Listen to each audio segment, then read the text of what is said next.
अक्षय तृतीया की अक्षय्य तृतीया? मग या तिथीचा धार्मिक महत्त्व काय? म्हणजे वर्षभरातला हा एकच दिवस, ती तिथी अक्षय का आहे? पण तो कृतयुगाचा पहिला दिवस आहे. तर त्याचा कलियुगाशी आत्ता काय संबंध आहे? अक्षय तृतीयेच्या दिवशी पितरांच्या स्मरणार्थ काही दानं दिली जातात. तर ही दानं पहिली गोष्ट का दिली जातात? त्याचा पितरांना का फायदा होतो? पण हा मुहूर्त जर बघितला तर लोक सोने खरेदीला अधिक प्राधान्य देतात. हे कसं काय? सत्पात्री दान किंवा समोरच्याची गरज बघून दान द्यावी का मला जे दान द्यायचे ते द्यावं? हे दान घ्यावं का नाही? कारण ही दानं कशी केली जातात? काही जेवण आम्ही सगळ्यांना देत आहोत, कोणालाही त्यातलं काही माहिती नाही. तर अशा वेळेला ते जे कोणी अन्न घेणार असेल किंवा जो कोणी ती वस्तू स्वीकारणार असेल, जो घेणार आहे ना त्याला ह्या गोष्टी माहितीच नाहीये की प्रतिग्रह आणि तो दोष मला लागणार आहे. अक्षय तृतीयाला असं म्हणतात, परशुरामांची जयंती, त्यांचा अवतार त्यावेळेला झालेला आहे. या तिथीला परशुरामांनी मग नंतर कोकण भूमी वसवली की जिथं आधी सगळा समुद्र होता. तर त्याविषयी सांगा. नमस्कार, निरामय जीवन या यूट्यूब चॅनलवर आपलं पुन्हा एकदा स्वागत. वैशाख महिन्यात येणारा मोठा आणि मुहूर्ताचा सण म्हणजे अक्षय तृतीया. या अक्षय तृतीयेला आपल्याकडे दोन गोष्टी प्रामुख्याने केल्या जातात. एक म्हणजे देवाला नैवेद्य दाखवून आंबे खाण्याची सुरुवात करणे आणि दुसरं म्हणजे या शुभ मुहूर्तावर सोन्याची खरेदी करणे. पण अक्षय तृतीया म्हणजे एवढंच का? या तिथीचा नेमका अर्थ काय, महत्त्व काय, त्यामागचं शास्त्र काय आहे, या तिथीला काय करायला हवं आणि का करायला हवं हे समजून घेणंही तितकंच महत्त्वाचं आहे. याविषयीच आज आपल्याशी संवाद साधणार आहेत प्राचीन धर्मशास्त्र व संस्कृतचे गाढे अभ्यासक प्रणव गोखले सर. नमस्कार प्रणव सर. नमस्कार. प्रणव सर, पहिलाच प्रश्न असा आहे, अक्षय तृतीया की अक्षय्य तृतीया? व्याकरणदृष्ट्या दोन्ही प्रयोग, दोन्ही नावं योग्यच आहेत. क्षय आणि क्षय्य असे जर दोन शब्द आपण पाहिले, क्षय म्हणजे ज्याचा क्षय होतो, क्षीण होतं, नष्ट होतं ते, आणि क्षय्य असा जेव्हा म्हणजे त्याला व का धावी असं म्हटलं जातं संस्कृत व्याकरणामध्ये. तर जे काही क्षय होण्याजोगतं आहे, ज्याचा क्षय होऊ शकतो, त्याला क्षय्य असा शब्द वापरलेला आहे. तर अक्षय किंवा अक्षय्य दोन्हीही शब्द योग्य आहेत. त्यातल्या त्यात आपल्याला जेव्हा प्राचीन संदर्भ सापडतात ते अक्षय ह्या शब्दाचे सापडतात. आता याच्या मागचं थोडं पौराणिक कथानक लक्षात घ्यायला हवं. अस्याम तिथौ क्षयमुपेति न हुतं न दत्तम. अस्याम तिथौ क्षयमुपैति न हुतं न दत्तम तेनाक्षयेति कथिता मुनिभिस्तृतीया, असं भविष्यपुराणातलं वचन आहे. याचं मराठीत काय भाषांतर? या तिथीला, या दिवशी हुत आणि दत्त म्हणजे ज्याचं हवन तुम्ही केलेलं आहे, ज्या आहुत्या अग्निमुखामध्ये तुम्ही टाकलेल्या आहात आणि ज्या वस्तू दान केलेल्या आहेत, म्हणजे जे दान तुम्ही करता, जे यजन, यज्ञ, पूजा, धर्मकृत्य तुम्ही करता, तेन अक्षयेति कथिता, ते जे दिलेलं आहे ते कधीही क्षय पावत नाही, नष्ट होत नाही. म्हणून या तिथीला, या तृतीयेला अक्षय तृतीया असं ऋषींनी, मुनींनी म्हटलेलं आहे, असा त्या ओळीचा अर्थ आहे. पण मग पुढचा प्रश्न असा येतो की ही स्थिती का? म्हणजे वर्षभरातला हा एकच दिवस, ती तिथी अक्षय का आहे? त्याच्या मागची 2-3 कारणं. पहिलं, अक्षय या शब्दाविषयी थोडं अजून खुलासा. अक्षय हा योग आहे. योग म्हणजे कसा?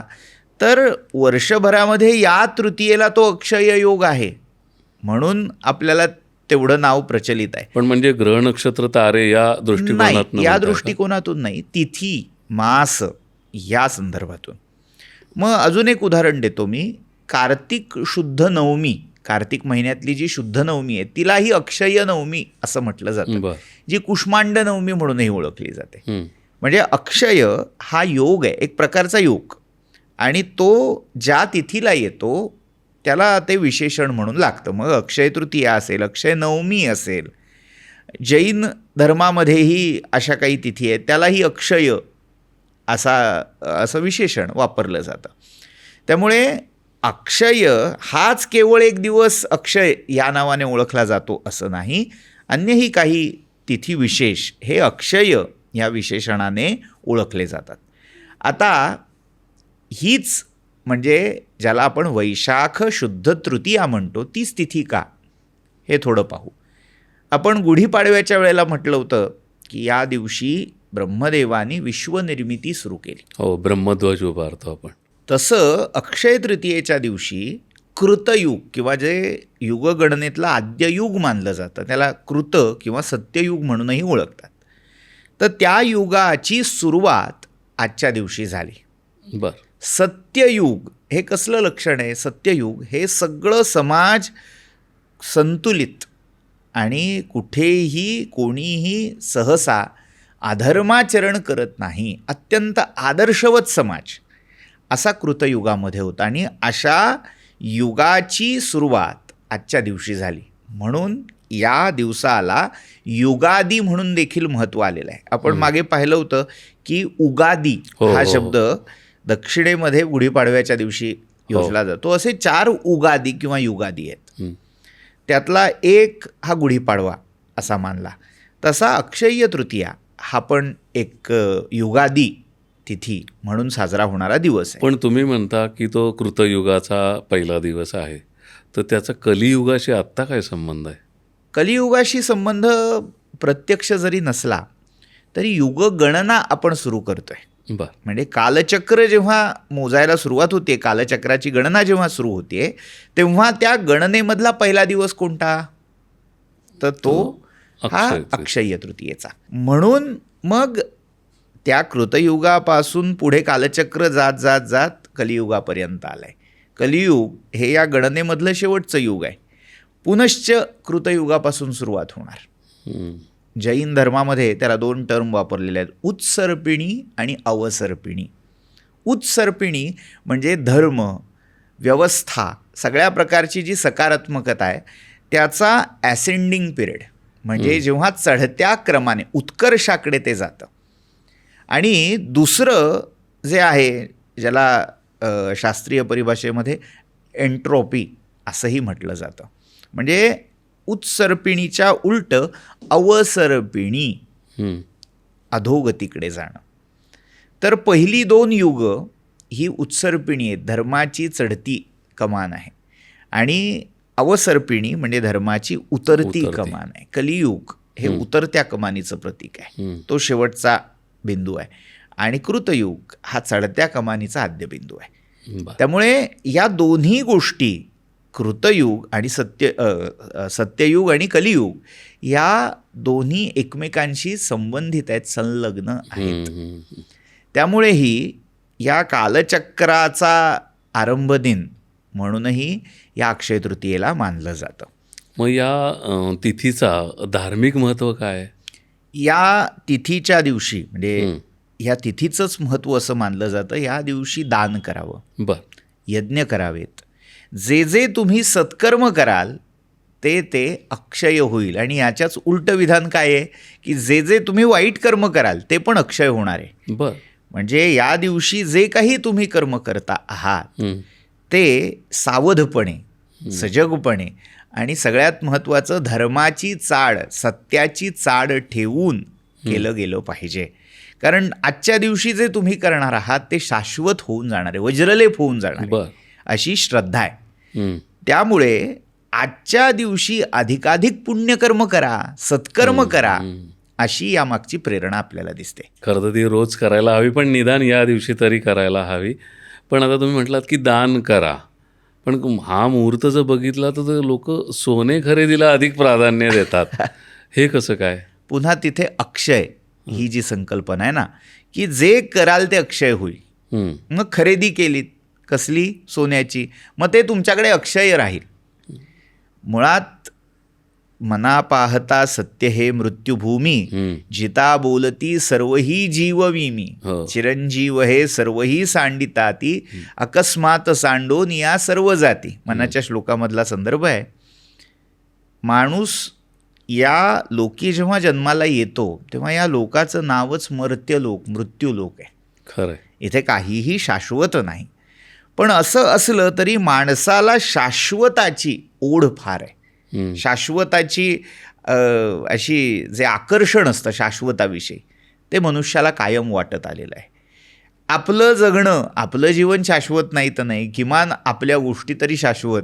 आपल्याकडे आपल्या मरेपर्यंतच्या काळामध्ये जीवनामध्ये जे काही सुख, जी काही सुखसुविधेची साधनं आहेत ती असावीत, शाश्वत असावीत, कायम असावीत, किंवा पुढच्या पिढीसाठी एक गुंतवणूक असावी. हां, म्हणून तो अक्षय ठेवा व्हावा, अक्षय निधी व्हावा, यासाठी सोनं खरेदी, चांदी खरेदी किंवा मौल्यवान वस्तूंची खरेदी या दिवशी केली जाते. बरं, आता तुम्ही मगाशी म्हटलात की दान, तर हे दान सत्कर्म म्हणून करायचं आहे का या दानामागे वेगळा अर्थ आहे? दानाविषयी सांगायचं झालं तर अनेक त्याच्याविषयी गैरसमजही तितकेच आहेत.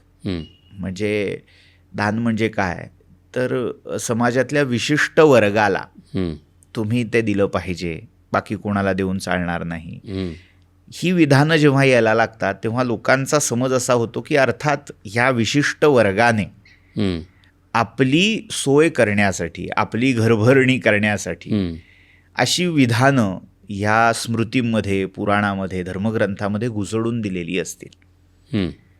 त्यामुळे लोक त्यांच्यावर विश्वास ठेवून, त्या श्रद्धेचा, त्या विश्वासाचा पगडा समाजावर असल्यामुळे त्या पोटी हे देतात. मुळात दान याच्या मागची प्रेरणा लक्षात घ्यायला हवी. कबीरांचा एक दोहा आहे, चीटी चावल ले चली पथ में मिल गई डाल. एक एवढीशी मुंगी निघाली, काय घेऊन निघाली तर चावल ले चली, तांदळाचा दाणा तिला मिळाला, आणि तो घेऊन जात असताना पथ में मिल गई डाल, तिला त्या रस्त्यात तिच्या वाटेत डाळीचा दाणा मिळाला. आता मुंगी तर एवढीशी आहे, साथीदार तर कोणी नाही, तर आता काय करावं, तांदूळ न्यावा का डाळ द्यावी, असा प्रश्न तिला पडला. तर त्याच्यावर उत्तर आहे की एक ले एक दे डाल, एक ठेव आणि एक देऊन टाक. म्हणजे सगळ्याचा हव्यास नको, हव्यास करून. हे फार सुंदर सांगितलं कबीरांनी. दानाचं खरं स्वरूप इथे आहे की तुझ्या गरजेपुरतं, तुझ्या आवश्यकतेपुरतं जे सृष्टीने, या विश्वाने, त्या विश्वात्म्याने, परमात्म्याने तुला दिलं आहे ते ठेव.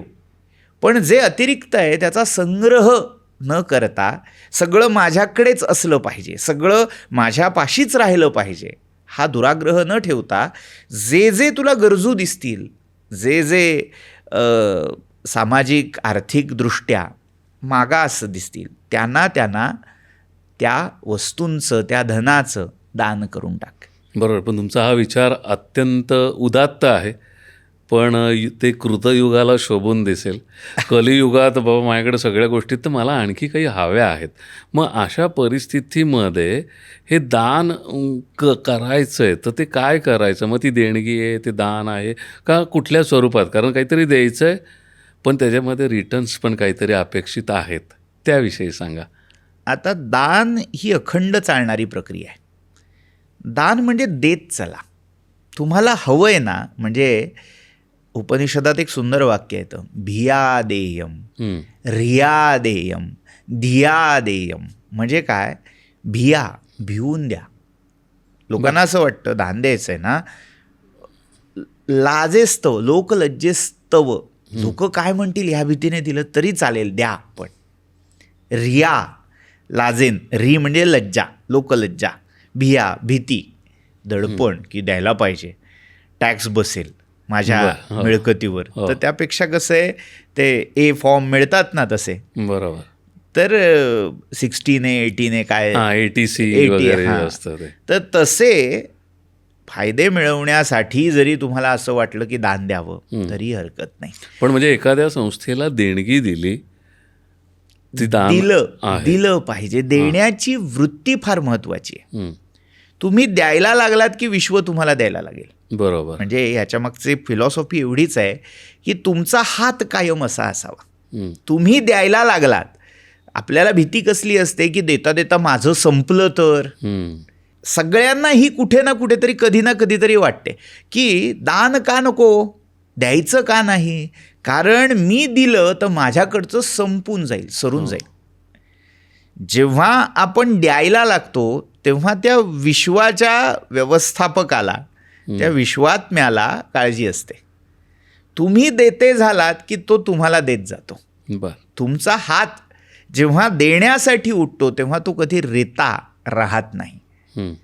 त्यामुळे ही दानामागची मूळ प्रेरणा आहे की देत जावं आणि ज्याची ऐपत आहे त्यानेही द्यावं, ज्याची ऐपत नाही त्यांनीही द्यावं. हे देणं जेव्हा सुरू राहतं ना, म्हणजे एक फार सुंदर बोधकथा आहे. झालं काय, या विश्वाच्या आरंभी जेव्हा परमात्म्याने, विधात्याने देव आणि दानव निर्माण केले, त्या देवांना आणि दानवांना दोघांनाही आज्ञा केली की तुम्ही यज्ञ करा. आता यज्ञ करा म्हटल्यावर आपसूक आपल्या डोळ्यासमोर जी यज्ञाची कल्पना असते ना, ती कशी असते की भरपूर सामग्री, भरपूर साहित्य जमवलं, मग आहुत्या द्यायच्या आहेत, मग त्याची तयारी, मग तूप, वेगवेगळी धान्य, असं सगळं जमवा, अन्नपदार्थ जमवा आणि त्याचं हवन करा, आहुती द्या, अशी आपली सामान्यतः धारणा असते. बरोबर. तसंच त्या देवदानवानी केलं, सगळं जमवलं. आता ती सामग्री जमवल्यावर दोघांनी विचार काय केला, असुरांनी दानवांनी विचार केला की अरे एवढं सगळं जमवलंय आणि ते जाळून टाकायचं, त्यापेक्षा आपण आपल्या मुखातच त्याची आहुती देऊया. बर. आणि त्यांनी त्या सगळ्या साहित्याची आहुती स्वतःच्या तोंडात द्यायला सुरुवात केली. कारण आतमध्ये वैश्वानर आहे की. माझ्या हात आहे ना ते, त्यामुळे दुसऱ्याला देण्यापेक्षा मी खाल्लेलं काय बिघडलं, मीच स्वाहा करतो, उदर भरणं नोहे जाणी जे यज्ञ कर्म असं म्हटलेलंच आहे, त्यामुळे मीच खातो, हाच यज्ञ, असं म्हणून दानवानी तो यज्ञ केला. आणि त्यामुळे झालं काय, जो तो त्या सामग्रीवर, साहित्यावर आपला हक्क सांगायला लागला, आपला अधिकार सांगायला लागला, हे माझंच आहे आणि हे माझ्यासाठी आहे. त्याच्यातून काय झालं, दानवानी आपल्या मुखात या आहुत्या टाकल्या. त्या टाकता टाकता त्यांच्यामध्ये अंधाधुंदी माजली. जो तो ज्या मर्यादित साधनांवर जी काही धान्य, अन्न, जे काही तिथे सामग्री एकत्रित केलेली आहे, त्या प्रत्येकावर प्रत्येकजण आपला हक्क सांगायला लागला आणि त्यामध्ये कलह झाला आणि अंतःकलहामध्ये सगळे राक्षस मारले गेले. आता राहिले देव. देवानी विचार केला की आपण खाल्लं तर त्याग होणार नाही. आपल्या स्वार्थासाठी जर आपण ते खाल्लं तर तो त्याग होऊ शकणार नाही. आणि यज्ञाचा खरा अर्थ त्याग असा आहे. मग देवांनी प्रत्येकाने दुसऱ्या देवाच्या मुखात आहुती द्यायला सुरुवात केली. म्हणजे जर आत्ता व्हिज्युअलाइज करायचं झालं तर इंद्र अग्नीच्या मुखात देतोय, अग्नी वरुणाच्या मुखात देतोय, वरुण वायूच्या मुखात आहुती देतोय. असं करता करता करता ते चक्र पूर्ण होत होत पुन्हा इंद्रापर्यंत आलं. आणि असं करताना सगळे देव त्या आहुतींनी तृप्त झाले. पण ही लबाडी नाही आहे का, म्हणजे आपण दोघं भाऊ दोघं मिळून खाऊ. इथे आता राक्षसांचं तेवढं डोकं नाही चाललं. इथे दोन वृत्ती लक्षात घ्यायला हव्या. एक वृत्ती आहे फक्त माझं, मी आणि मीच, आणि दुसरी वृत्ती आहे सगळ्यांबरोबर माझं, समाज आणि व्यक्ती. यातला जर आपल्याला फरक बघायचा असेल तर देव विचार करताना पूर्ण समाजाचा करतायत. त्याला टीमवर्क म्हणूया, टीमवर्क म्हणतायत. समाज आपल्याला जर पुढे न्यायचं असेल तर ते टीमवर्कच लागतं. आपल्याला असं वाटेल की त्यांनी आपल्या आपल्यात ते वाटून घेतलं, पण हे वाटणं, हे शेअरिंग, हेही तितकंच गरजेचं नाही आहे का? बरोबर. आज काय झालंय, देव हे धूर्त होते असा विचार काही ठराविक आधुनिक तत्वदर्शकांनी, तत्वद्रष्ट्यांनी असा घुसवून दिला, इंजेक्ट केला की या देवाने कायम असुरांना फसवलंय. पण ह्या दोन वृत्ती फार महत्त्वाच्या आहेत. समाजामध्ये त्या असतात. एक जे आहे त्याच्यावर माझाच हक्क आहे, तो माझाच असला पाहिजे, ही आसुरी वृत्ती आहे. आणि देवांचा विचार हा आहे की केवळ माझाच विचार जर करत राहिलो तर जे अतृप्त राहिलेत ते कधीतरी तापतील, कधीतरी ते त्याच्यावर हक्क सांगायला लागतील आणि संकटात याल. त्यापेक्षा जे काही आहे ते सगळ्यांनी वाटून खाऊ. म्हणून विनोबा भाव्यांच्या आत्मचरित्रामध्ये एक फार सुंदर कथा त्यांच्या आईने सांगितलेली, देतो तो देव, राखतो तो राक्षस. खरंय. ह्या 2 वृत्ती आहेत. देणं शिकलं पाहिजे.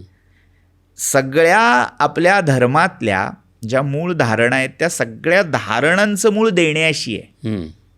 पूजा घ्या, यज्ञ घ्या, दान घ्या, अगदी तप का होईना. तप आपल्याला वाटतं तापतोय, हो, पण त्या तापामध्ये सुद्धा जी शक्ती, जी ऊर्जा तपातून निर्मित होते ती विश्वकल्याणासाठी देणं, समर्पित करणं हाच भाव आहे. त्यामुळे या सगळ्यातली देणं ही प्रेरणा ज्या दिवशी आपण घ्यावी किंवा अन्य दिवशीही ती असावीच, पण त्या देण्यासाठीचा विशेष दिवस म्हणजे अक्षय तृतीया आहे असं म्हणता येईल. बरं, पण ही देण्यामागची एक परंपरा आपल्याकडं आहे, पण त्या परंपरेमागे एक स्वार्थ आहे.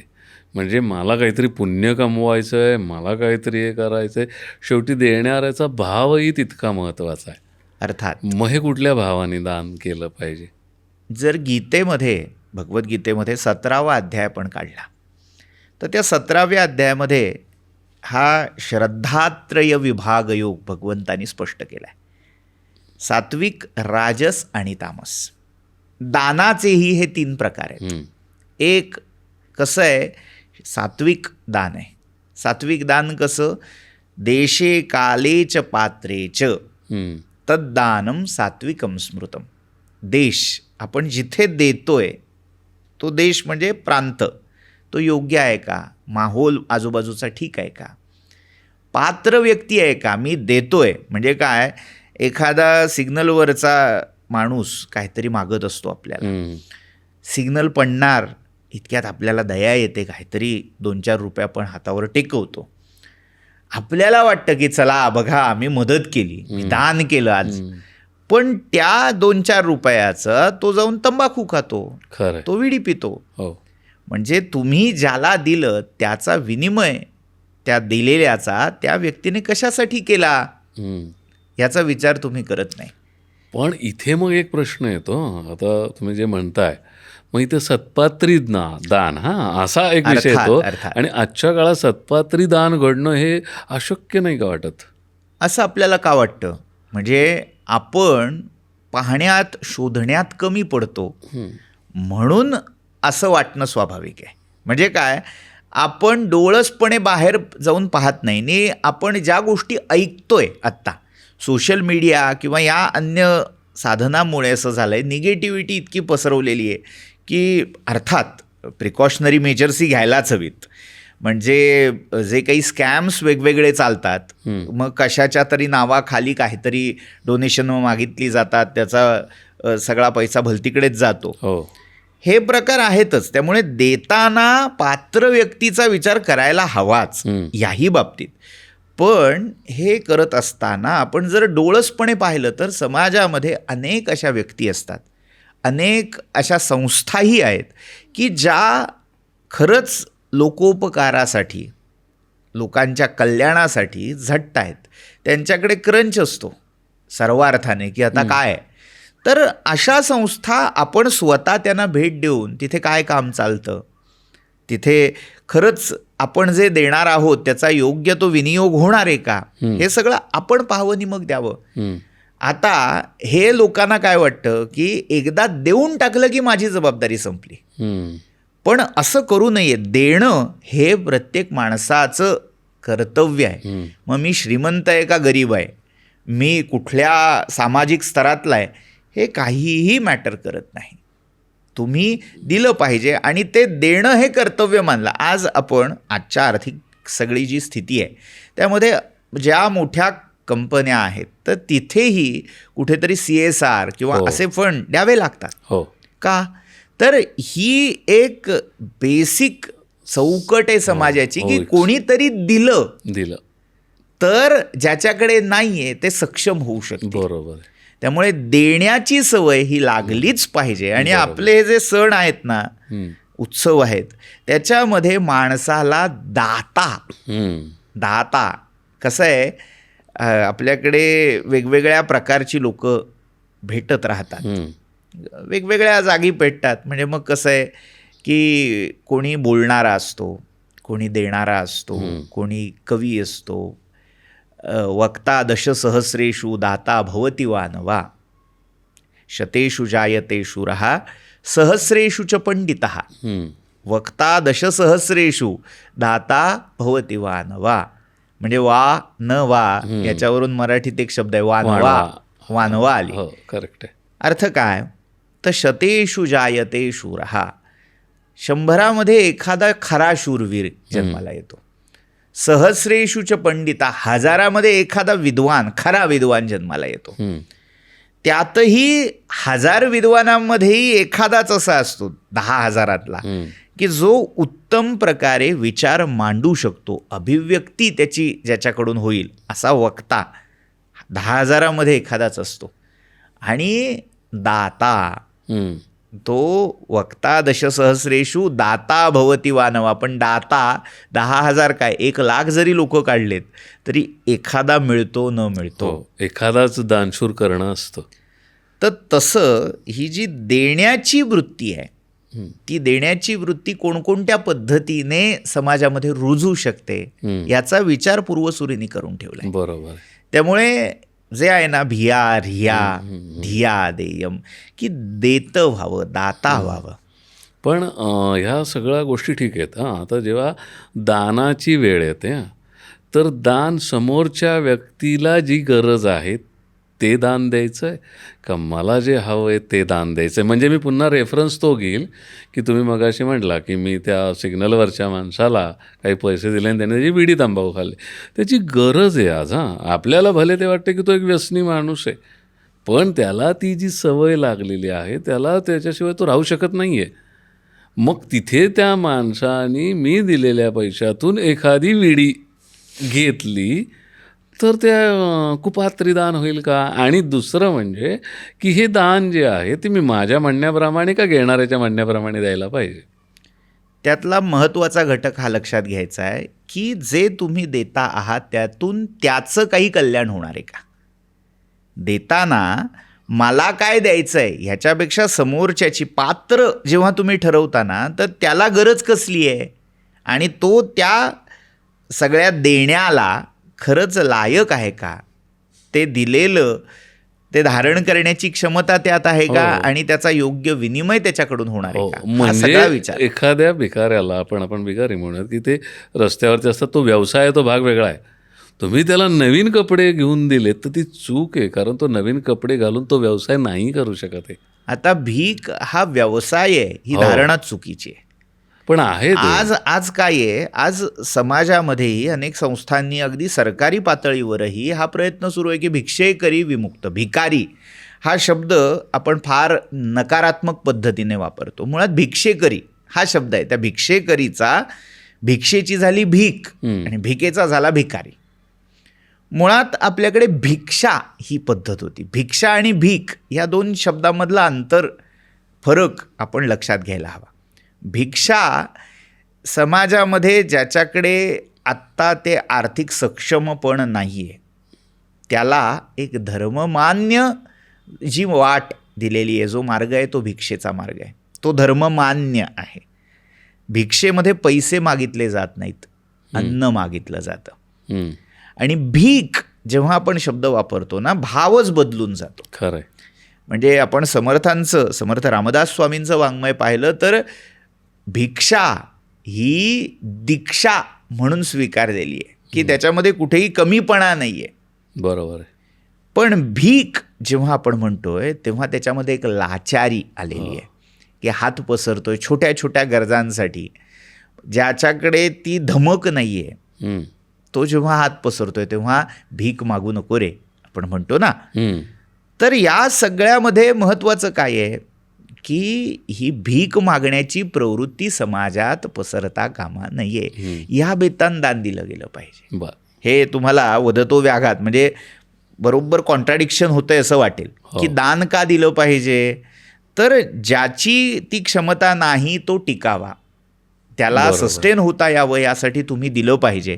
पण इतकंही देता कामा नये की तो सगळे कामधाम व्यवसाय सोडून हाच मुख्य व्यवसाय करून तिथे बसेल. तसं झालेलं आहे खरं तर. पण सत्पात्री दान किंवा समोरच्याची गरज बघून दान द्यावी का मला जे दान द्यायचे ते द्यावं? अर्थात मी मगाशी तेच सांगितलं की समोरच्याची गरज काय आहे आणि अर्थात माझी ऐपत किती आहे. हा नाही, ती गरज काही असेल लक्षात घ्या. जसं आपण मगाशी म्हटलं की बिडी तंबाखू त्याची गरज आहे. गरज आणि व्यसन यात पुन्हा फरक फार लहान आहे, बारीक आहे. आपण व्यसनाला गरज म्हणतोय का?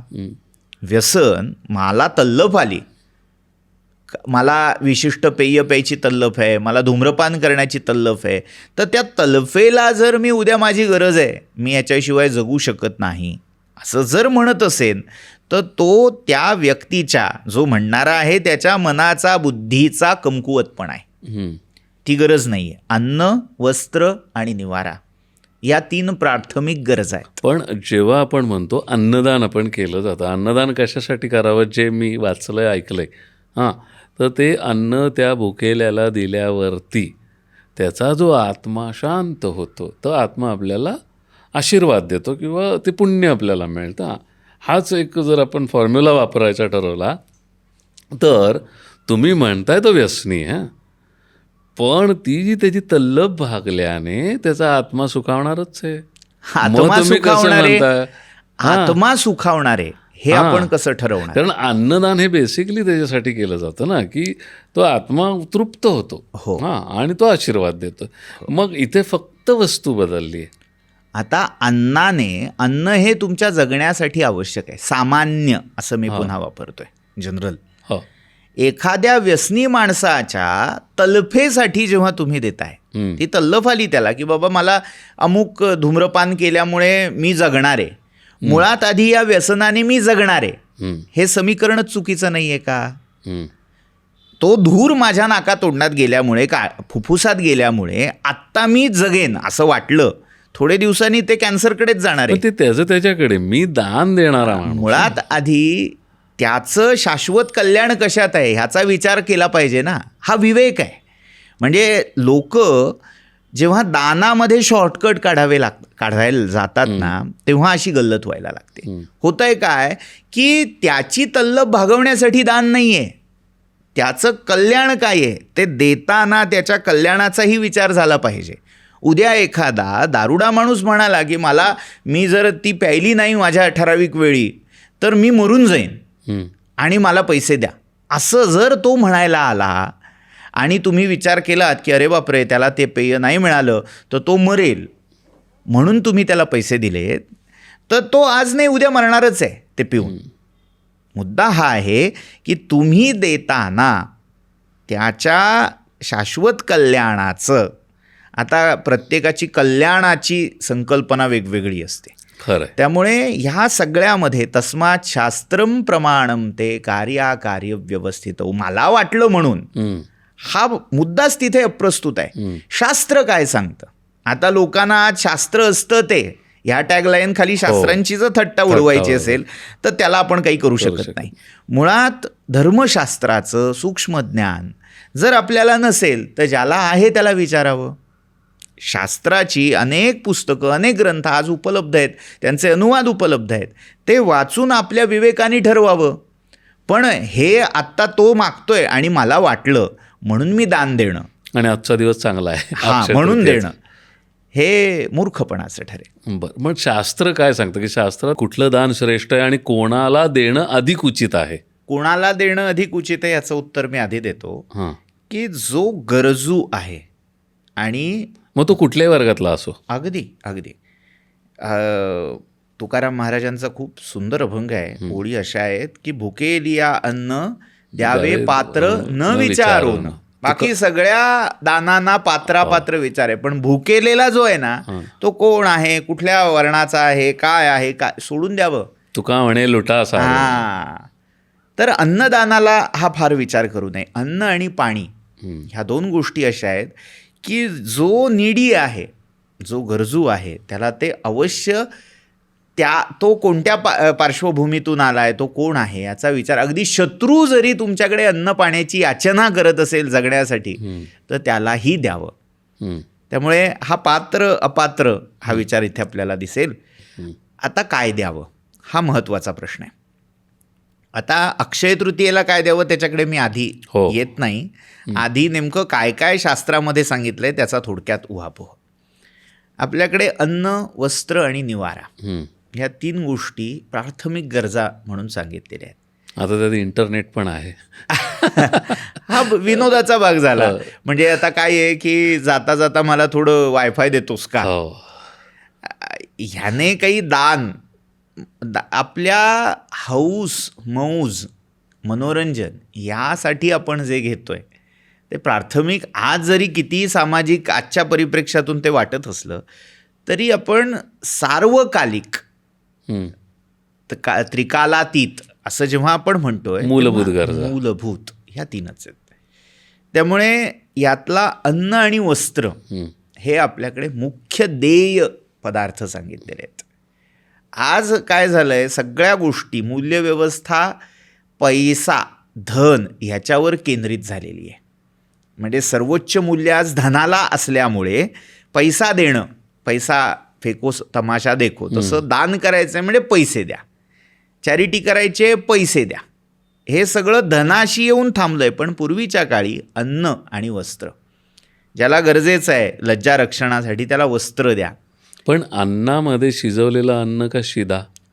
आता ज्याचा जसा आहार असेल तसं त्याला द्यावं. म्हणजे पूर्वीच्या काळी विशेषतः जे ब्रह्मचारी असायचे, जे गुरुकुलामध्ये अध्ययन करायचे, तर त्यांच्या भोजनासाठी तुम्ही त्यांना शिजवलेलं अन्न दिलं पाहिजे. किंवा जे यती संन्यासी असायचे त्यांना अग्नी ठेवायची मुभा नसायची. आज आता काय झालंय, कोणी उठतंय आणि भगवी वस्त्र घालून मी संन्यासी म्हणून घोषित करतंय. बरोबर. पूर्वीच्या काळी संन्यास घेणं त्याच्यासाठी काही व्रतपालन करायला लागायचं, कठोर नियम असायचे. संन्याशाने अग्नी ठेवायचा नाही, अग्नीशी कोणत्याही प्रकारचा संपर्क ठेवायचा नाही असं बंधन होतं. त्यामुळे त्यांच्या उदरनिर्वाहासाठी जे तयार शिजवलेलं अन्न लागतं ते शिजवायचीच मुळातली व्यवस्था त्यांच्याकडे नाही आहे. म्हणून मग त्यांना शिजवलेलं अन्न द्यावं. पण संन्यासाने गृहस्थ आश्रमाने जे शिजवलेलं आहे, हो, म्हणजे ज्याला मी वाईब्स पुन्हा म्हणतो की ते संसारी वाईब्स, मग ते त्याला घातक नाही का ठरणार? मग त्याच्याऐवजी शिदा हा योग्य नाही का? त्यासाठी संन्याशाने किती ग्रास अन्न भिक्षेत घ्यावं याची मानकं ठरलेली आहेत. बर, आपल्याला असं वाटतं की हा बाबा भरमसाठ मी घातलं आणि खाल्लं, असं नाही. 5 घरची भिक्षा 3 घरची भिक्षा यासाठी आहे. त्याच्यामधले जे काही रस आहेत खरे संन्यासी जे असतात, तर त्या अन्नाला पाण्यात बुचकळून ते उरलेला गोळा खातात. हो, मी पाहिलं. देहधारणे पुरता खरंय असं भक्षण करतात. त्यामुळे संन्याशाला त्यातनं दोष लागतो का? जर ते भिक्षान्न आहे, भिक्षेची झोळी ही जणू अन्नपूर्णा असते त्यांच्यासाठी, त्यातून मिळालेलं जे खातील त्यांना तो दोष लागणार नाही. आणि जे फक्त उदरभरणासाठी, म्हणजे बाकी काही मला व्यवसाय करायचा नाही, आळशीपणा आहे, आणि मग मी भगवं चढवलं वस्त्र आणि मी भिक्षा मागितली आणि त्यात खाल्लं वंचक वृत्तीने, तर त्याचा दोष मात्र निश्चित लागणार आहे. त्यामुळे त्यांच्यासाठी शिधा नाही आहे. पण जे गृहस्थाश्रमी आहे, ज्यांची दुसरी कोणती सुविधा त्यांच्याकडे नाही आहे, गरीब आहेत, तर त्यांना कोरान्न किंवा शिधा द्यायला हा द्यावा. आणि मग आणखीन अन्न झाल्यावरती वस्त्र जेव्हा आपण येतो तर वस्त्र कुठली द्यावी?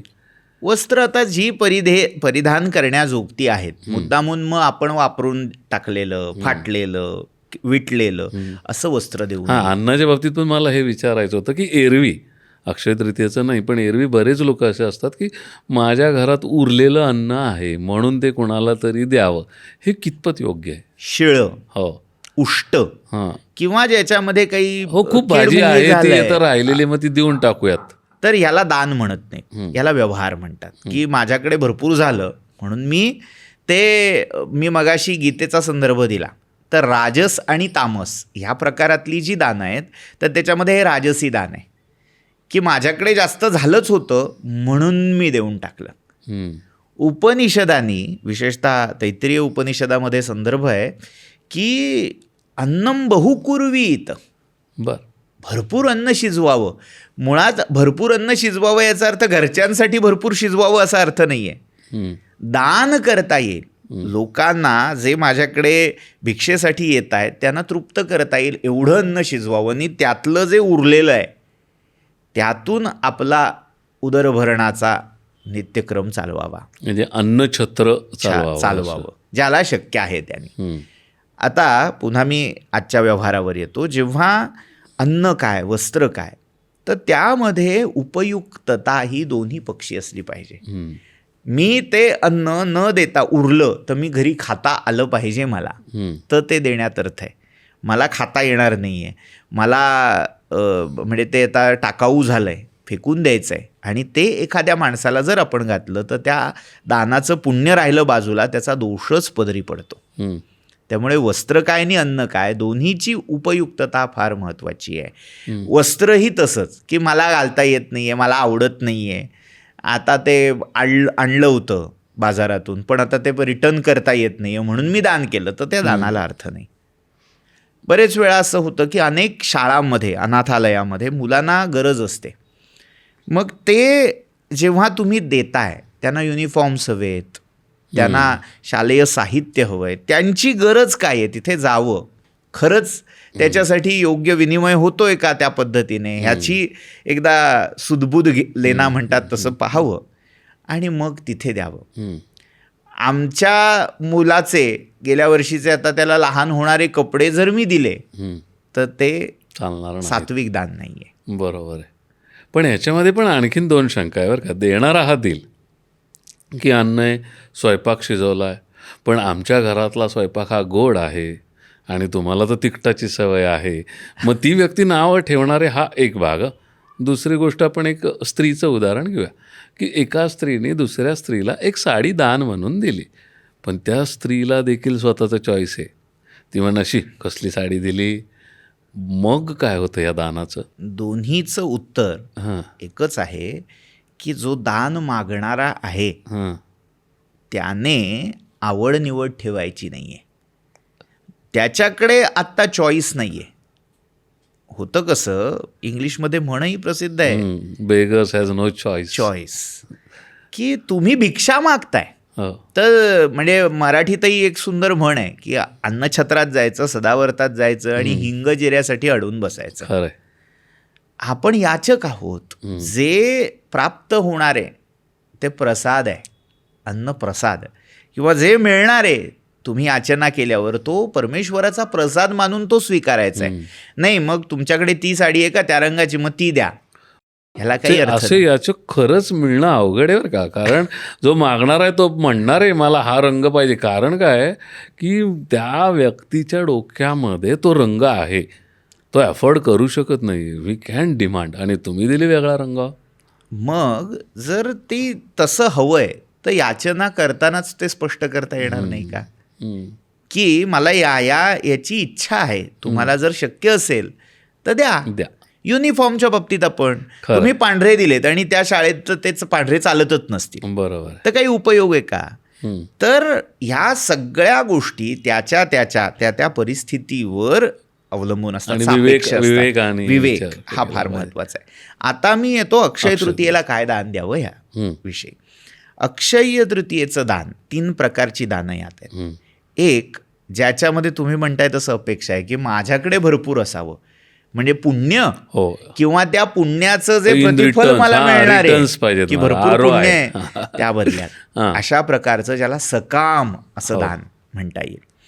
तर त्यामध्ये काय द्यावं? मग धातू म्हणजे विशेषतः सोन्या चांदीचं दान आहे, उत्तम वस्त्रांचं दान आहे की जे तुमच्याकडे असावं अशा अपेक्षेने तुम्ही देताय.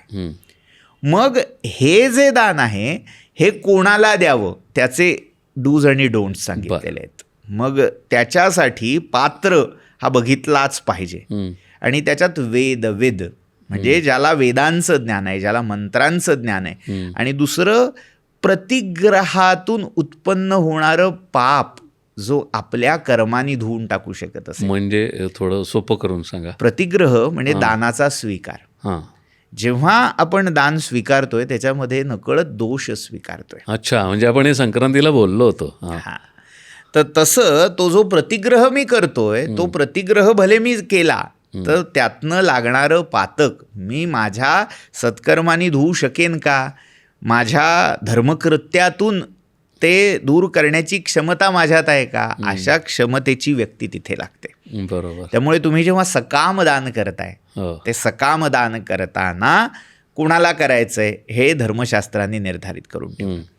आता पुढचा भाग की जे गरजूला दान करताय, की तो माझ्या दाराशी आलाय अपेक्षेने, की हा पात्र दिसतोय, हा मोठा कोणीतरी दिसतोय, गृहस्थाश्रमी दिसतोय, याला धर्माची चाड आहे, याला माणसाची चाड आहे, म्हणून कोणी जर आलं तर त्यावेळी तुम्ही जे द्याल तो धर्म म्हणून धर्मबुद्धीने दान आहे. बरं.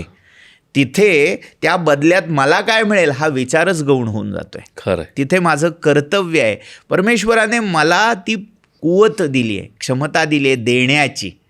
झाडाकडे फळं फुलं देण्याची क्षमता निसर्गाने दिली आहे, त्याला जागून झाड देणारं होतं. बरोबर. पण इथं माणसाच्या बाबतीत क्षमतेपेक्षा ना बुद्धी देवानी द्यायला हवी. कारण क्षमता प्रत्येकाची असते तसं बघायला गेलं तर. बुद्धी, प्रेरणा हां. ह्या दोन्ही गोष्टी, आणि धर्म हा इथे कामी येतो, खरं आहे. की धर्म ती प्रेरणा देतो. म्हणजे आपण मुस्लिम धर्माचं जरी उदाहरण घेतलं तरी तिथेही जकात हो, नावाचा एक शब्द येतो. टॅक्स होता. हां. टॅक्स हा आज आपण तिकडे लावला, हो. पण प्रत्येक त्या धर्माची जोपासना करणाऱ्या व्यक्तीने आपल्या उत्पन्नातला एक ठराविक भाग धर्मासाठी वेगळा काढावा. बरोबर. तसं आपल्याकडे पंचमहायज्ञ ही संकल्पना होतीच पुराण काळ, वैदिक काळापासून, वेदपूर्व असं म्हटलं तरी हरकत नाही, की अतिथी यज्ञ, बर, भूतयज्ञ, हे दोन यज्ञ. यज्ञ म्हणजे प्रत्येक वेळी आहुती द्यायचीच आहे असं नाही, तर दिलं पाहिजे. जो अतिथी आहे तो जणू काही अग्नी आहे, तो जणू काही विष्णू आहे. या रूपात त्याला जे अन्न पाणी, जी अपेक्षा असेल ती तुमच्या ऐपतीप्रमाणे देणं, हाही एक यज्ञ आहे. बरोबर. जी भूत मात्र जीव आहेत, कुत्री, मांजरं किंवा आजूबाजूचे पक्षी, प्राणी, पशु जे काही आहे, तर त्यांना भाकर तुकडा आहे, त्यांना त्यांच्या जीविकेसाठी जे गरजेचं आहे. आज आपण पाहतो की पूर्वी पाणवठे भरपूर असायचे, सरोवर भरपूर असायची, आज शहरामध्ये ती आटून गेली आहेत. बरोबर. आता ते पशु पक्षी जे आहे त्यांना जे सहजासहजी त्या सरोवरातून मिळत होतं, पाणवठ्यातून मिळत होतं, ते बंद झालंय. खरं. मग प्रत्येकाने हे ठरवूया की आमच्या घराच्या टेरेसवर, आमच्या घराच्या बाल्कनीमध्ये जिथे जिथे शक्य आहे तिथे तिथे त्यांच्या दाणापाण्याची व्यवस्था आपण का नाही करत? हो, आणि तसंही काही लोक किंवा काही समाज हे पाणपोई सुरू करतात उन्हाळ्यामध्ये, पण ती पुन्हा माणसासाठी. हो, पशु पक्ष्यांचा विचार कोण करतं? तर त्यांच्यासाठीही तुम्ही दिलं पाहिजे, ते तुमचं कर्तव्य आहे, तो भूतयज्ञ आहे. बरं.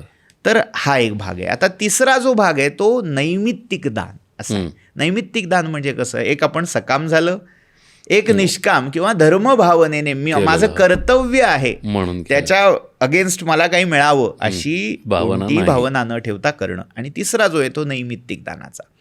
मगाशी जे म्हटलं, अस्याम तिथौ क्षयम उपैती हुतम न दत्तम, न हुतम न दत्तम क्षयम उपैती न कदाचित.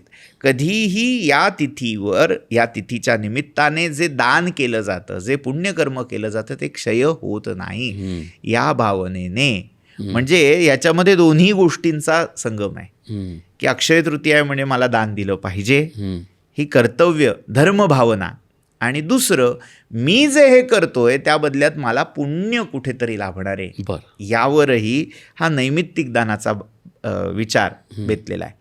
मग या दिवशी ऋतुचर्येनुसार, म्हणजे आता ग्रीष्माला सुरुवात होते, ग्रीष्म सुरू होतोय म्हटल्यावर ग्रीष्माच्या त्या वणव्याला, त्याच्यामध्ये तग धरण्यासाठी जे शीतलोपचार आवश्यक आहेत त्याचं दान करावं. याला एक सुंदर पुराण कथा आधार म्हणून दिली जाते. त्रेतायुगामध्ये महर्षी जमदग्नी आणि रेणुका या दोघांची कथा आहे. महर्षी जमदग्नींनी एकदा वनामध्ये धनुर्वेदाचा अभ्यास ते करत होते. धनुर्वेदाचा अभ्यास कसा, आता ते जंगलात आहेत, धनुष्य बाण करावे, बाण मारावेत, मर्यादित बाण आहेत, त्यांच्याकडे काय अक्षय भाता नाही आहे अर्जुनासारखा रामासारखा. तर ते बाण सोडायचे आणि तो बाण पुन्हा वापरता यावा यासाठी रेणुका जाऊन ते वेचून आणायची. हे करत असताना वैशाख वणवा पेटला होता. म्हणजे काय, जमीन इतकी तापली होती की ती मुळात राजकन्या आहे, तिचे सुकुमार पाय त्या उन्हामुळे पोळायला लागले. त्यामुळे जाण्या येण्यात तिला त्रास व्हायला लागला. तिचा तो त्रास ओळखून जमदग्नीनी प्रत्यक्ष सूर्यावर बाण रोखला. बर. तप इतकं होतं, म्हणजे इथे पाहिलं तर भणंग की बाण आणण्यासाठी त्यांना बायकोला पाठवावं लागतंय संपले तर. पण त्या बरोबरीने तप इतकं होतं की प्रत्यक्ष सूर्याला आव्हान दिलं की हा जो ताप आहे, हा जो उन्हाचा त्रास आहे तो कमी कर, नाही तर तुला बाण मारतो. बापरे. आता आजच्या दृष्टिकोनातून ही कथा पाहिली तर हा काय बावळटपण आहे, सूर्याला कोणी मारू शकतं का असं. पण कथा म्हणून आत्ता आपण ह्याचा विचार करतोय. तर जमदग्नीनी जेव्हा सूर्याला आव्हान दिलं की आता ऊन कमी करतोयस का बाणाने विंधून टाकू, तेव्हा सूर्याला साकडं पडलं आणि सूर्य तिथे मानवी रूपात अवतीर्ण झाला. आणि त्याने जमदग्नींसमोर प्रार्थना केली की जर मी माझा आत्ताचा या ऋतूच्या अनुसार असणारा धर्म टाकला तर सृष्टीचं पर्यावरणाचं जे चक्र आहे ते कुठेतरी व्यस्त होईल, कुठेतरी त्याच्यामध्ये बाधा उत्पन्न होईल. म्हणून आता तुला मी असा मार्ग देतो, तुला अशी साधनं देतो की ज्यामुळे ते ऊन कमी नाही झालं तरी तुला त्याच्यापासून स्वतःचा बचाव करता येईल. आणि त्यावेळी सूर्याने मानव रूपामध्ये जमदग्नींना 5 गोष्टींचं दान दिलं. 5 गोष्टी कोणत्या कोणत्या? तर छत्र, छत्री, उपानत म्हणजे पादत्राण. बर. तिसरं जे आहे तो करक म्हणजे पाण्याने पूर्ण भरलेला कमंडलू, लोटा असं म्हणूया. चौथा जो आहे तो आहे वाळा जो आपण म्हणतो. आता उन्हाळ्यात आपण जो वापरतो त्या वनस्पतीचं पडदा किंवा वस्त्र, वाळ्याचं वस्त्र. म्हणजे वाळा एवढा जुना आहे. हो, त्याला रिबेर असंही म्हटलेलं आहे किंवा वाल असाही शब्द आहे त्याला. बर. तर त्याचं वस्त्र आणि याच्यातून अधिक सुखकर व्हावा उन्हाळा यासाठी आम्रफल म्हणजे त्या ऋतुचर्येनुसार फळं, वस्त्र या सगळ्याचं दान सूर्याने जमदग्नींना दिलं. आणि तेव्हापासून विशेषतः छत्र आणि पादत्राण पृथ्वीवर त्यांचा उपयोग सुरू झाला. त्यापूर्वी छत्र आणि पादत्राण नव्हती अशी एक पौराणिक कथा आहे, कल्पना आहे. तर त्याच्यामध्ये आपल्याला ही मूळ प्रेरणा दिसेल की त्या बदललेल्या ऋतूनुसार समाजामध्ये असे अनेक घटक आहेत, अनेक व्यक्ती आहेत की ज्यांना ते अफोर्ड करता येणार नाही आहे. बरोबर आहे. पण अक्षय तृतीयेच्या दिवशी पितरांच्या स्मरणार्थ काही दानं दिली जातात. तर ही दानं पहिली गोष्ट का दिली जातात, त्याचा पितरांना का फायदा होतो हा एक प्रश्न आहे. दुसरा प्रश्न असा आहे, हे दान घ्यावं का नाही? आता जो त्या दानापासून, त्या दानाच्या प्रतिग्रहातून होणारा दोष आहे जे तुम्ही मगाशी म्हटलं आता, तो जो झेपवू शकतो त्याने घ्यायला हरकत नाही. पण ती पात्रता नसताना किंवा त्या प्रतिग्रह दोषाचं निवारण करण्यासाठी ज्या काही विधी गोष्टी करायला लागतात, जी स्वतःची उपासना असावी लागते, ती ज्यांच्याकडे नाही त्यांनी त्या प्रतिग्रहाच्या फंदात न पडणं योग्य. बरोबर. पण जो घेणार आहे ना त्याला ह्या गोष्टी माहितीच नाही आहे की प्रतिग्रह आणि तो दोष मला लागणार आहे.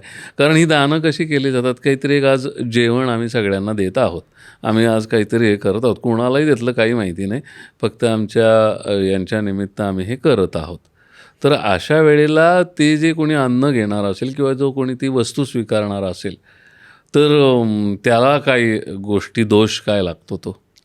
आता त्याच्यात कसं आहे, भूक ही गोष्ट अशी आहे की जे गरजू आहेत ते जेव्हा तो प्रतिग्रह करतायत तेव्हा बरेच वेळा त्यांना त्याची तीव्रता, त्यातून उत्पन्न होणाऱ्या दोषाची तीव्रता तेवढी जाणवत नाही.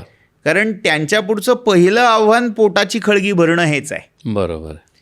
पण ज्यांना आध्यात्मिक किंवा ज्याला आपण उपासना म्हणूया हम्म. अशी वाढवायची आहे.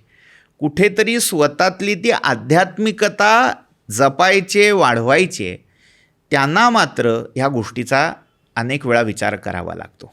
हम्म. असं होतं की गरज म्हणून ते दान स्वीकारलं, इथे तितकासा दोष नाही, कारण परिस्थितीच तशी होती.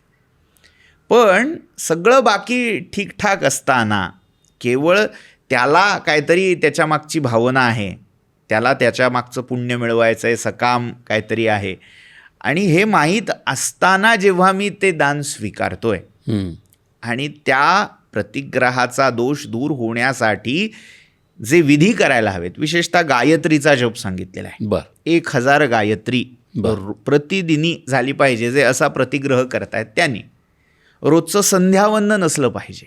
वैश्वदेव, पंचमहायज्ञ हे तुमच्या घरात असले पाहिजे. बरोबर. जर ते करत असतील तर ह्या प्रतिग्रहाचा दोष तितका बाध्य करणार नाही, बरोबर. त्रास देणार नाही. पण जर हे काहीच नसताना नुसतं तुम्ही घेणाऱ्याने घेत जावे, ह्यासारखं घेत गेलात तर त्याच्याबरोबर देणाऱ्याचे दोष तुमच्यात येणार आहेत. खरंय. पण मग याच्यामध्ये जो देणारा आहे, जो आपल्या पितरांच्या नावाने दान करतोय, तर मला असं विचारायचं आहे, मुळात अक्षय तृतीयेला पितरांच्या नावाने दान करावं का, आणि त्याचा काय पितरांना काय फायदा होणार आहे? जसे आपण आहोत तसे आपले पितर आहेत. म्हणजे पितर म्हणजे मेलेली माणसं कुठल्या तरी दुसऱ्या लोकात आहेत, ही कल्पनाच आधी डोक्यातून पुसून टाकावी. पितर म्हणजे काय, प्रेत, पितर, ह्या ज्या सगळ्या हे वर्ग आहेत, विभाग आहेत, हो. याबद्दल आपण मागे एका पॉडकास्टमध्ये बोललेलो आहोत.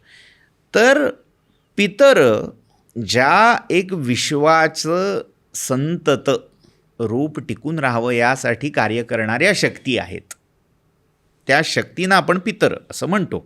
थोडक्यात मी सांगितलं आता. तर या पितरांच्या तृप्तीसाठी पितर हे, यामध्ये सुद्धा देव पितर आणि पितृपितर असे 2 भाग आहेत. तर जे सगळे हे पितर आहेत यांचं अपिंडक श्राद्ध अक्षय तृतीयेच्या दिवशी सांगितलं. बरं. आणि तर्पण पण करतात. तर्पण आणि अपिंडक श्राद्ध. अपिंडक म्हणजे काय, पिंड न करता. एरवीच्या श्राद्धामध्ये पिंडदान महत्त्वाचं आहे. बरोबर. पण अक्षय तृतीयेच्या दिवशी जे श्राद्ध केलं जातं त्याच्यात पिंडदानापेक्षा करकदानाचं महत्त्व आहे. करक म्हणजे जलकुंभ. बर. 3 जलकुंभ. हां, म्हणून पाणपोईला शक्यतो हे 3 असतात. बरं का? हो. तर ते 3 जलकुंभ काही ठिकाणी ते ब्रह्मा, विष्णू, महेश याचंही प्रतीक मानलेले आहेत. काही ठिकाणी ते पिता, पितामह, प्रपितामह यांचं प्रतीक मानलेले आहेत. तर त्या जलकुंभांचं दान या दिवशी केलं जातं. तिथेही ते 3 जलकुंभ, करक हे त्या 3 पिढ्यातल्या पितरांचं प्रतीक म्हणून मानलेले आहेत. किंवा आता याचंच दुसरं रूप आपण असं मानलं की आपल्या ज्या सर्जक शक्ती आहेत, मानव वंश सतत राहावा, टिकून राहावा यासाठी ज्या दिव्य शक्ती या ब्रह्मांडामध्ये काम करत आहेत, त्यांना श्राद्धाची अपेक्षा आहे. तुमचं कर्तव्य म्हणून तुम्ही करत आहात, ते समर्पण घडलं पाहिजे. तर त्या श्राद्धाची अपेक्षा त्यांना असताना ती जी अपेक्षा म्हणजे भूक असं म्हणूया, ती आहे, ती देखील कायमची दूर व्हावी या अपेक्षेतून अक्षय तृतीयेला दिलं जातं. बरं. म्हणजे आपण असं म्हणतो ना की एकदाच असं खायला घालतो, पुन्हा मागायची इच्छा होणार नाही. खरं आहे. माणूस जिथपर्यंत जिवंत आहे तिथपर्यंत त्याची भूक नष्ट होऊ शकत नाही. बरोबर आहे. आपण किती औषधं अशी शोधून काढली, किती अशा वनस्पती शोधून काढल्या की एक खाल्ली की महिनाभर जेवायला लागणार नाही. हो. हे जरी झालं ना तरी जिवंत आहोत याचं लक्षण एक आहार हेही आहे. त्यामुळे शरीराला गरज नसली तरी तोंड चाळवलं गेलं पाहिजे, चाललं पाहिजे. हो. या प्रेरणेतून खाणारी, खाण्यासाठी जन्म आपुला आहेत ना असं. हां, अशी लोकं आहेत. त्यामुळे आहार हा जसा जिवंत माणसाला आवश्यक आहे तसा त्या पितरांनाही आवश्यक आहे. बरोबर. त्यामुळे भावना ही की या दिवशी दिलेलं त्यांना कायमचं प्राप्त होईल. पण याचा अर्थ मग पुढच्या वर्षी कशाला, मग एरवी श्राद्ध कशाला, असा प्रश्न तिथे उपस्थित. पण आणखीन एक प्रश्न आहे, ही ते दान दिलं तिथं त्यांना काय लाभ मिळणार आहे, की तुम्ही म्हणताय ते जलकुंभ 3 दिले तर त्याचा त्यांना तिथे काय फायदा होणार आहे? हा जो प्रश्न आहे ना, ह्याचा इतिहास थोडा आधी जाणून घेऊ. म्हणजे आपल्याला वाटेल डायव्हर्जन आहे, हां. पण हा प्रश्न सगळ्यात पहिल्यांदा चार्वाकाने उपस्थित केलाय, बर. ज्याला जो नास्तिकवाद, हां. नास्तिकाग्रणी हो, म्हणून जो हो. ओळखला जातो, तो चार्वाक विचारतो की ते जे प्रेत्यगता म्हणजे जे एकदा देह सोडून इथनं गेलेत असं तुम्ही मानता, चार्वाक तर तेही मानत नाही. हम्म. देह संपला की माणूस संपला, जीव संपला, आत्मा वित्मा त्याला काही मान्य नाही. बरोबर. तो विचारतो, तुम्ही असं म्हणत असाल की तो जीवात्मा प्रवास करतो वेगवेगळ्या लोकांचा, मग तो प्रवासाला गेलेला माणूस तुम्ही जे इथे दिलत ते कसं प्राप्त करतो, त्याची तृप्ती इथे दिल्याने कशी होईल? हम्म. तर त्याचं साधं उत्तर असं आहे की ह्या विश्वामध्ये भूक तहान हे सगळं प्रमाण ठरलेलं आहे. बरोबर आहे. आज तुम्ही एका ठिकाणी एकाची तहान भूक दूर करताय, हम्म. हां, त्याच्या भूक तहानेच्या निवारणाने तुम्हाला ज्याची तहान भूक दवडायची हम्म. ती कशी शक्य आहे? तर उत्तर इथेच आहे की तो जिथे ज्या योनीत ज्या देहात असेल तिथे त्याला कोणीतरी ते देणारं मिळेल. बर. म्हणजे कर्मा रिटर्न्स. हां, मगाशी मी म्हटलं ना, देण्याची वृत्ती फार महत्वाची आहे. तुम्ही अच्छा. इथे द्यायला लागा. जेव्हा प्रत्येकाला ही प्रेरणा होईल ना बरोबर. की मी दिलं पाहिजे, तुम्ही आज इथे दिलं की तिथे हा. तो जिथे कुठे असेल तिथे कोणाला ना कोणाला तरी ती प्रेरणा होईल की ह्याला मी दिलं पाहिजे. म्हणून अक्षय तृतीयाला केलेलं जे सत्कर्माचं फळ आहे ते मलाही मिळणार आहे आणि माझ्या पितरांनाही मिळणार आहे. हे एक उत्तर त्याचं. हां. म्हणजे आजच्या दृष्टिकोनातून जेव्हा आपण त्याचा विचार करतोय, हो, हे देणं हे सायकल आहे. खरं आहे. तुम्ही देत जा देत जा देत जा, ते शेवटी तुमच्यापर्यंत येणार आहे. Circle, देवांची हां, मगाशी जी circle कथा complete सांगितली ना, होतं, बरोबर. कम्प्लिशन ऑफ सर्कल किंवा कम्प्लिशन ऑफ सायकल म्हणूया. बरोबर. आता त्यातला दुसरा सूक्ष्म विचार हा आहे की तन्मात्रा, शब्द, स्पर्श, रूप, रसगंध ह्या सगळ्या विश्वाचं मूळ कारण आहेत. ह्या विश्वामध्ये जे जीव उत्पन्न झालेले आहेत, जो सगळा व्यवहार चाललाय, तो पंचमहाभूत आणि त्यांच्या पंचतन्मात्रा अच्छा. यांच्या स्तरावर आहे. त्यामुळे जेव्हा तुम्ही इथे एकाची ती तन्मात्रा हम्म. साधताय, म्हणजे काय, इथे एकाला त्या विश्वात्मक भावनेतून अन्न समर्पित करताय, तेव्हा त्याच्या आत जो विश्वात्मा आहे, हम्म. प्रत्येक जीवात्म्या ठाई दोन आहेत, एक परमात्मा आणि एक जीवात्मा, दोन्ही एकाच ठाई आहेत. बरोबर. तर त्या जीवात्म्याच्या बरोबर असणारा जेव्हा परमात्मा तृप्त होणार आहे, हा तृप्त झाला की तो होतोय हम्म. की त्याच्या तृप्तीबरोबर ब्रह्मांडामध्ये, जसं आपण कृष्णाची कथा ऐकलेली असेल महाभारतामध्ये, दुर्वास परीक्षा घ्यायला हो, गेले हो, हो.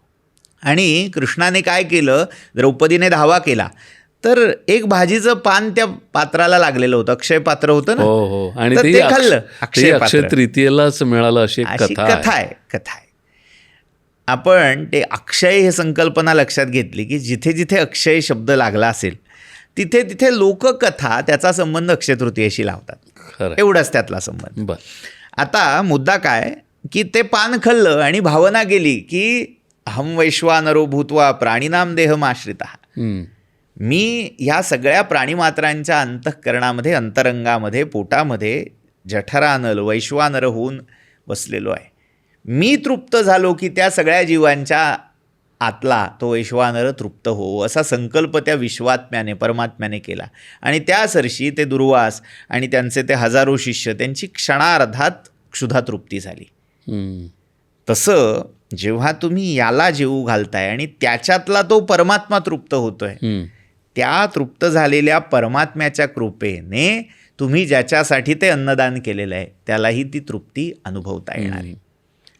कारण पितर ह्या अवस्थेत असताना त्याचा मर्त्य देहाशी संबंध नाही आहे, खरं. त्याचा संबंध त्या तन्मात्र, ज्याला अतिवाहिक असं म्हणता येईल, हम्म. अशा देहाशी अधिक आहे. मग हे अपिंडी श्राद्ध ते हेच हो.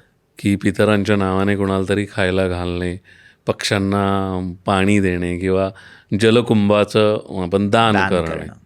ही झाली ती दानं. आता तर्पण कशासाठी करायचं आहे? ज्यांना ते सगळं यथासांग दान देता येत नाही, मग त्या पितरांसाठी किमान जलांजली, तर्पण हे करणं तिथे दिलेलं आहे. म्हणजे आता ते कशासाठी, तर त्याच्या मागची ही प्रेरणा, त्यांची तृप्ती हेच आहे. हम्म. असं एखाद्याकडे पितर आले, अतिथी आले, तर त्याला अन्न घालणं शक्य नसेल, तेवढा वेळ नसेल, हम्म. किमान मग पाणी द्या, सरबताचा ग्लास द्या, तेवढं पुरेसं आहे. आदरातिथ्य म्हणजे प्रत्येक वेळी अगदी पंचपक्वान्नांचं भरलेलं ताटच द्यायला हवं आहे असं नाही. अपिंडक श्राद्ध, उदकुंभदान किंवा या सगळ्या गोष्टी ह्या जेवणासारख्या आहेत. पण एवढं सगळं नाही शक्य, मग किमान पक्षी पाणी तरी द्या, जलांजली बरोबर द्या, आहे. म्हणून ते तर्पण आहे. बर, म्हणजे अक्षय तृतीयाला महत्त्वाचं जे आहे ते श्राद्ध आहे, दान आहे आणि तर्पण आहे. देवपूजा आणि यज्ञकर्म ही तितकीच महत्वाची आहेत. हुतम च दत्तम. हम्म. हुत म्हणजे यज्ञकर्म, हम्म. पूजा या देखील त्या दिवशी जर केल्या तर त्याचंही पुण्य अक्षय होतं. वा, खूपच छान. आता अक्षय तृतीयाला असं म्हणतात की परशुरामांची जयंती, त्यांचा अवतार त्यावेळेला झालेला आहे हो. या तिथीला. तर परशुरामांनी मग नंतर कोकण भूमी वसवली, हो. की जिथं आधी सगळा समुद्र होता. तर त्याविषयी सांगा. भगवान नारायणांचे जे अनेक अवतार आहेत, हो. त्यामधले मुख्य अवतार 10. हम्म. अवतार अनंत आहेत. अवतारा ह्यसंख्येय असं भागवतात वचन आहे. हम्म. पण त्यातही जर शॉर्टलिस्ट केले तर हे 10 अवतार, त्या 10 अवतारामध्ये मानव रूपात ज्यांनी काम केलं असे कुठले कुठले, मग त्याच्यामध्ये वामन अवतार आहे, हो. परशुराम अवतार आहे, राम, कृष्ण, हे मानवी रूपातले अवतार आहेत. आता या सगळ्या अवतारांची जेव्हा आपण कल्पना करतोय तेव्हा परशुराम अवताराचं कार्य काय आहे, हम्म. तर परशुरामानी या पृथ्वी तलावर जे जे सत्ताधीश सत्तेचा गैरवापर करत होते हम्म. त्यांना शासन केलेलं आहे, त्यांना दंड दिलेला आहे. जेव्हा सत्ताधीश माझी सत्ता आहे म्हणजे मी काहीही करू शकतो या स्वभावाचा होऊन जातो, तेव्हा त्याला ताळ्यावर आणण्यासाठी पर्यायाने सगळी समाज व्यवस्था सुधारण्यासाठी जे दंडविधान आहे, जो धर्मदंड आहे, तो धर्मदंड परशुरामाने उगारलेला आहे. हम्म. त्यामुळे परशुरामांचं कार्य हे समाजाभिमुख कार्य, हे लक्षात घ्यायला हवं. अनेक लोक परशुरामांना नावं ठेवतात. हो. तर परशुरामांच्या या चरित्रातले गैरसमज सोडून, पूर्वग्रह दूषित दृष्टी सोडून त्या चरित्राचा अभ्यास व्हायला हवा. हम्म. परशुराम हा एक त्या काळातला जाती संकराचा प्रयोग होता. बर. माता क्षत्रिय आहे आणि पिता ब्राह्मण आहे. हो. म्हणजे दोन्ही वर्ण किंवा जातीविशेषांमधली गुणविशेष एकत्र वेचून एक व्यक्तिमत्व घडवलं गेलं. हम्म. हा एक प्रयोग म्हणता येईल, सामाजिक प्रयोग आहे. खरंय. आणि त्यातून काय झालं तर समाजाला एक पर्यायी व्यवस्था दिली गेली. हम्म. केवळ राजसत्ता केंद्रित समाज त्या वेळात असेल तर त्याचा पुनर्विचार करता येईल ही संभाव्यता परशुरामावतारातून दाखवली गेली. अच्छा. आणि त्यामुळे परशुरामांनी अनेक ठिकाणी नवभूमी निर्माणाचेही प्रयोग करून दाखवले. हो. नवभूमी निर्माण म्हणजे थोडं समजून घेऊ. हम्म. त्या काळात आज जसे पर्यावरणातले बदल होत आहेत तसे प्रत्येक युगामध्ये हे घडत आलेले आहेत. तसा त्याही काळात समुद्राने अनेक ठिकाणची जमीन ही गिळंकृत केली. हम्म. याचा अर्थ सुनामी आली म्हणा, समुद्राचं अतिक्रमण झालं म्हणा. माणूस हो. जसा समुद्रावर करतो तसा निसर्ग समुद्रही खरंय. अतिक्रमण आणि करत आता असतो. ते सायन्सनी प्रूव्ह पण केलेलं आहे. तेव्हा परशुरामांनी समुद्राकडून ही जमीन परत मिळवली असं सांगितलं जातं. परशुरामांनी असं मानलं जातं की भृगू वंश जो होता तो साधारण आजचं गुजरात, मध्य प्रदेश या पट्ट्यामध्ये पसरलेला होता. हम्म. आज जे भरोच किंवा भरूच शहर आहे बर. त्याचं मूळ नाव भृगू कच्छ असं आहे. बर. तर तिथे उभं राहून बाण मारला समुद्राला हटवण्यासाठी. आणि तो बाण 7 टप्प्यात 7 पर्वामध्ये विभागला गेला. आणि जिथे जिथे ते पर्व पडलं तिथे तिथे ती भूमी समुद्रातून मुक्त झाली. बर. असे सप्ततल कोकण परशुरामांनी निर्माण केले. अच्छा. म्हणजे मानवी वस्तीसाठी मानवाला राहता यावं यासाठी नवा भूभाग शोधणं असंही म्हणता येईल किंवा निसर्गातून तो प्राप्त करून घेणं, हा महापराक्रम परशुरामांनी त्या काळात घडवला. वा. म्हणजे आज जेव्हा आपण मानव समाजाच्या स्थलांतराची किंवा मानव समाजाच्या विस्ताराची अशी सगळी ऐतिहासिक मांडणी करतोय, तर त्यातला परशुराम अवतार, त्यांचा काळ हा एक महत्त्वाचा टप्पा बरोबर आहे असं आपल्याला म्हणता येईल. पण म्हणजे सप्ततल कोकण हा कुठून ते कुठपर्यंत? परशुराम भृगुकच्छ क्षेत्री उभे होते, म्हणजे भरूचपासून ते केरळपर्यंत. बर. हा सगळा इशुपात क्षेत्र म्हणून ओळखलं गेलं. इशू म्हणजे बाण, आणि त्याचं पतन जिथे जिथे जिथे जिथे तो बाण पडला, अच्छा, त्याचं पर्व जिथे त्रुटीत झालं तिथे तिथे ती भूमी निर्माण झाली. असे ते 7 तल कोकण, सप्त कोकण बर, असा प्रांत मानला जातो. त्यामुळे आपल्याला अगदी भरूच पासून इकडचा अगदी नालासोपारा, पुढचा मुंबई, अच्छा, मग रत्नागिरी, सिंधुदुर्ग, हे सगळे भाग पाहत पाहत अगदी मलबार, पुढे कर्नाटक, तुळुनाडू मधला भाग. म्हणजे आपण जर पाहिलं तर कांतारा जरी आपण पाहिला असेल तरी त्यामध्ये ही परशुरामांची भूमी आहे असा उल्लेख आलेला आहे. तर ती अगदी केरळपर्यंत असा हा एक लोकनायक परशुराम आपल्याला दिसतो. आणि केरळात पण परशुरामांचं, केरळमध्ये परशुरामांची पूजा होते, मंदिरं आहेत. बर. परशुराम शक आजही तिथे म्हणजे कालगणनेचं एक एकक म्हणून परशुराम शकाची गणना तिथे प्रसिद्ध आहे. मलबार शक हे त्याचं दुसरं नाव आहे. अच्छा. आणि मग ही जी भूमी त्यावेळेला त्यांनी हे केली असेल, मग त्याचं पुढचं नियोजन त्यांनी कसं केलं असेल? स्कंद पुराणामध्ये सह्याद्री खंड नावाचा एक खंड आहे, भाग आहे. आज प्रसिद्ध असणाऱ्या स्कंद पुराणात तो सापडत नाही, पण तो स्वतंत्र प्रकाशित झालेला आहे. त्याच्यामध्ये आपल्याला या कोकण भूमीचा विकास कसा घडवला, कसे सगळ्या समाजाचे लोक तिथे परशुरामांच्या आग्रहाने म्हणा किंवा परशुरामांनी कसं समाजाचा तिथे विस्तार करवला, या सगळ्याची कथा आपल्याला तिथे मिळते. वेगवेगळ्या लोकदेवता, ग्रामदेवतांची आधी स्थापना केली, कारण लोकवस्ती होण्यासाठी आधी तिथे देवांची वस्ती होणं आवश्यक होतं, म्हणून देवांची स्थापना परशुरामांनी तिथे केली. मग लोकवस्ती आली, समाज विस्तारला.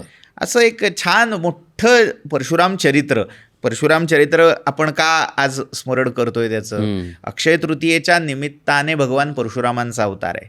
आणि परशुरामांचा अवतार हा फक्त एका वर्गापुरता, समाजापुरता नव्हता, तर एक अख्खा समाज नव्या पद्धतीने घडवणं, वसवणं, हा प्रयोग परशुरामांनी केला होता. त्यांची म्हणजे ते चिरंजीव आहेत असं मानलं जातं. आजही जे 8 चिरंजीव अख्ख्या भारतवर्षामध्ये लोकोद्धार करत सूक्ष्म रूपामध्ये फिरतायत, तर त्यापैकी परशुराम आहेत. अच्छा. तर त्यांची जयंती, त्यांचा जन्मोत्सव अक्षय तृतीयेला होतो, म्हणून आपण ते स्मरण करतोय. अगदी खरंय. तर असं हे भगवान परशुरामांचं हे लोकोत्तर कार्य आहे. अच्छा. ते वीर आहेत, क्षत्रियोचित कर्म केलंय, त्यामुळे एखाद्या राजाला शोभेल म्हणून त्यांना राजराजेश्वर असंही म्हटलं जातं. ते ऋषी आहेत, ते देव, भगवान विष्णूंचा अंशावतार म्हणूनही ते पूजले जातात. असं हे एक बहुआयामी दैवत म्हणजे परशुराम. वा. तुम्ही आत्ता बोलता बोलता म्हणालात की परशुरामांनी लोकवस्ती होण्याच्या आधी ग्रामदेवता तिथं वसवलेल्या आहेत, म्हणजे ही परंपरा तेव्हापासून आहे? हो, ती परंपरा त्याही आधीपासून म्हणायला हरकत नाही. त्याच्यावर आपण स्वतंत्रपणे विचार केलेला आहे. मागच्या केवळ एक सिंहावलोकन अगदी खरं, हा विषय आला. म्हणजे खूपच छान. आज अक्षय तृतीयेच्या निमित्ताने खूप नव्या गोष्टी कळायला, नव्या नाही आहेत खरं तर, त्या थोड्या थोड्या माहिती होत्या, पण आज त्याचं एक व्यवस्थित अगदी बारकावे कळले. कुठलं दान करायला हवं, कशा आपण तर्पण करायला हवं, अपिंड श्राद्ध म्हणजे काय, ह्या सर्व गोष्टी आज तुमच्यामुळे कळाल्या. प्रणव सर, तुम्ही आलात आणि आम्हाला एक खूप मौलिक मार्गदर्शन केलं, त्याबद्दल खूप खूप धन्यवाद. नमो नमः. नमस्कार प्रेक्षको, हा एपिसोड तुम्हाला कसा वाटला आम्हाला कॉमेंट्समध्ये जरूर सांगा. तुमच्या मनात काही प्रश्न असतील, शंका असतील, त्याही विचारा. भेटूयात एका नव्या विषयासह पुढच्या भागात.